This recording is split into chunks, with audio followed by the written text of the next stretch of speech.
दिले वचन पाळावे हाची धर्म खरा, जनतेच्या उद्धारा राहावे तत्पर, जे बोलतो ते करून दाखवतो या शब्दांवर सदैव ठाम असलेला मी महाराष्ट्राच्या भव्य व्यासपीठावर उभं राहून ज्या ज्या गोष्टींचं वचन दिलं, आज ते प्रत्येक वचन सत्यात उतरताना दिसत आहे.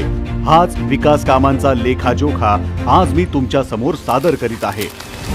अटल सेतू, धर्मवीर स्वराज्य रक्षक छत्रपती संभाजी महाराज कोस्टल रोड, नागपूर मुंबई हिंदू हृदय सम्राट बाळासाहेब ठाकरे महाराष्ट्र समृद्धी महामार्ग, लोकनेते दी.बा. पाटील नवी मुंबई आंतरराष्ट्रीय विमानतळ, महालक्ष्मी रेसकोर्सवरील मुंबई सेंट्रल पार्क, तसेच मरीन ड्राईव्ह उड्डाणपुलाखालील सुशोभीकरण, या आणि यासारख्या महाराष्ट्राच्या विकासाला चालना देणाऱ्या अनेक